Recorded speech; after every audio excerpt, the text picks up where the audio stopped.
All right, so you finally get a prospect on a call, whether it be on the phone or maybe on a Zoom call. But at the end of the day, you finally got them on a call and you're presenting your offer, you're pitching your solution, you're really trying to explain how you can solve their problem.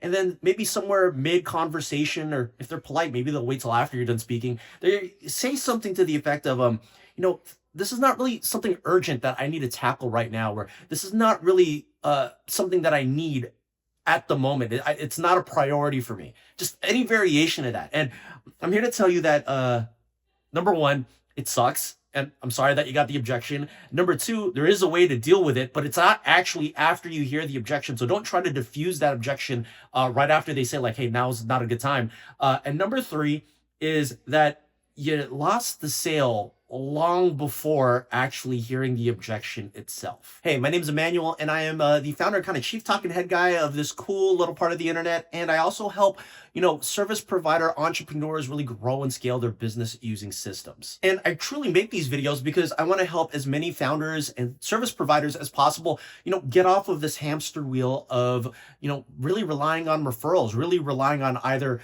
a friend, family member, colleague, maybe a past client to generate some business for you, because at the end of the day, that it's just not it's a very inconsistent solution, and it's just not a way to create more sustainable revenue for your business. Anyway, this whole, it's not urgent for me to solve this problem right now is not actually a sales call closing problem. The reality is it's a qualification problem. And I truly want to spend this video really breaking down how this stuff works. By the way, I'm going to be presenting a model and some objection handles. So if you want access to that, the cool little workbook that I have that I'm going to be presenting in the description right under this video, you can go ahead and click the link and download it from there. But real quick, so this is actually something I dealt with a heck of a lot. And I remember I was inside of a coaching call, and I was, shy and too ashamed to admit that, I have a closing problem with my prospects. So I was just sitting politely in the Zoom, and I remember the sales coach that was on the Zoom call was actually coaching someone that said that this was the exact problem that they were facing. So obviously I was listening super attentively. Super great sales coach. Her name was Vanessa. Anyway, she essentially broke this down, that this wasn't actually an objection that you deal with a sales call. This is actually a filtering problem. And the reality is, if you hear this objection, it's simply because the sales call should not have actually happened. You just did a really bad job qualifying this person to make sure that they actually needed your solution in the first place. So let's break down the actual psychology behind this. So let me hop into the iPad real quick and kind of explain to you what's going on. Okay, so I learned this really awesome kind of framework to think through qualification. Because if they don't actually qualify, then it's really a waste of time for you to be spending all this time trying to pitch someone that isn't actually interested. I got this from Dean Jackson, and he calls it the 5-star prospect. Now, a 5-star prospect, they essentially need to check all of these 5 boxes in order for them to qualify to actually have a sales conversation with you. And if any of these boxes are not checked, you're more than likely going to hear some form of an objection that is going to either stall or stop you from closing your next future client. All right, let's break down the 5, shall we? Number 1 is, are they willing to engage? Specifically, are they willing to engage in a conversation with you? If they're dismissive, if they're trying to rush off the phone, yeah, usually chances are that person is actually not interested in not only your offer, but actually talking to you. I mean, kind of obvious, right? The next checkbox of a 5-star prospect is that we want to make sure that they are both friendly and I'm going to put co-op, but essentially means cooperative.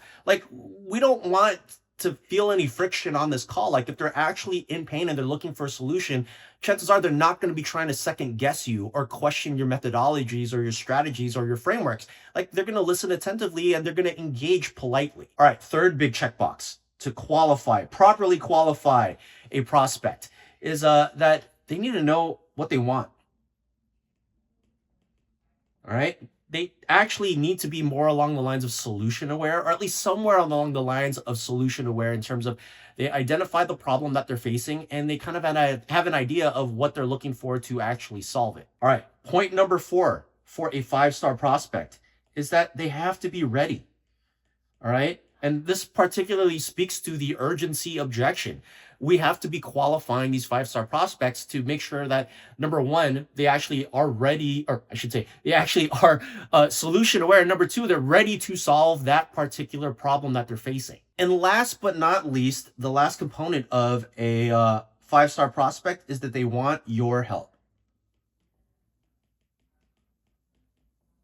And so chances are, if they do not check all five of these boxes, the stall tactic or the objection of, it's just not urgent for me. It's the reality is it's just because they were never qualified to be on this call to begin with. So then the question becomes like, how do you properly qualify? And the way I like to explain it, a quick story, and I hope this is going to make a ton of sense. Okay, so when me and my wife were about to give birth to our son, I remember that we went to the hospital because she thought she was ready, to give birth.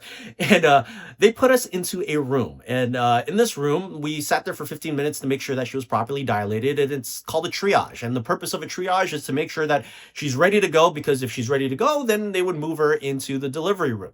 And essentially, the methodology here is that we need to create the exact same environment to properly qualify and make sure that this person is actually ready for our services before we actually go in and pitch them. And the framework for this is really simple. I forgot where I got this from, but it's essentially called the two-call close. And it works a little something like this. So you have call number one. So we'll call this the first call, and then we'll call this the second call. In my world, I call it a brainstorm session, and I call my sales call a strategy session. But the idea is pretty simple. I'm going to pitch a quick 15-minute call to truly identify Dean Jackson's five-star prospect.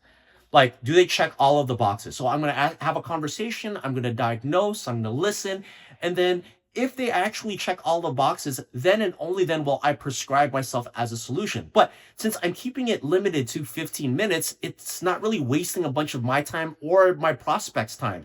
What I'll typically do is, after I'm able to properly qualify them and say like, hey, I actually think I can help you out, then and only then will I move them into my strategy session, aka my sales call, where I will actually, go in, properly diagnose, properly prescribe, and properly, drop my offer, drop my solution. And it is through this process that, number one, I am able to properly draw a line in the sand to identify like if this person is actually worth my time, or if I'm going to be worth this prospect's time to actually have a conversation.